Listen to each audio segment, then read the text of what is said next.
এক মাসের সিয়াম সাধনার পর আসে এই পবিত্র দিন, যা শুধু নতুন পোশাক বা আনন্দেই সীমাবদ্ধ নয়, বরং এটি আত্মশুদ্ধি, ভ্রাতৃত্ববোধ ও আল্লাহর প্রতি কৃতজ্ঞতা প্রকাশের এক বিশেষ মুহূর্ত। কিন্তু আমরা কি কখনো ভেবে দেখেছি আমাদের প্রিয় নবীজি সাল্লাল্লাহু আলাইহি ওয়াসাল্লাম কিভাবে ঈদ উদযাপন করতেন? তা নিয়ে বিস্তারিত থাকছে ডেস্ক রিপোর্টে।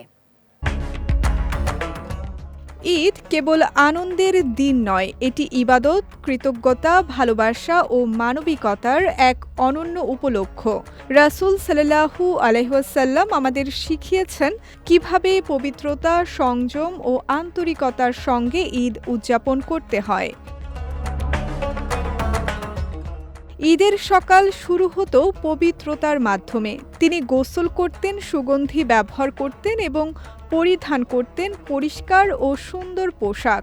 ঈদ উল ফিতরের দিনে নামাজে যাওয়ার আগে কিছু খেজুর খেতেন, যা সুন্নাহর একটি সুন্দর দিক। এরপর তিনি তাকবীর পাঠ করতে করতে ঈদগাহের উদ্দেশ্যে রওনা হতেন।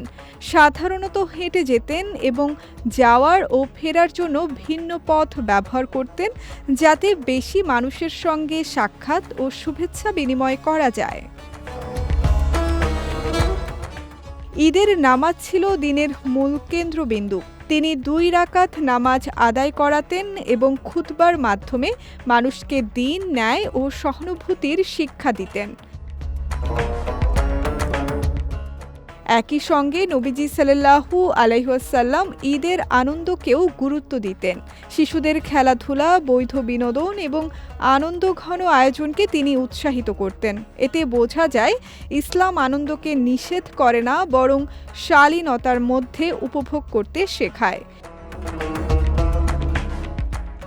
ঈদের প্রকৃত সৌন্দর্য ফুটে উঠত তার মানবিক আচরণে।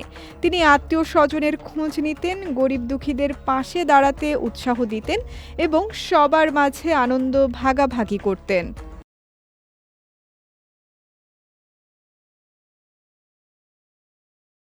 ঈদের দিনে তিনি ও সাহাবীরা পরস্পরকে বলতেন, তাকাব্বালাল্লাহু মিন্না ওয়া মিনকুম। আল্লাহ আমাদের ও আপনাদের আমল কবুল করুন। বিজয় টিভি নিউজ ডেস্ক।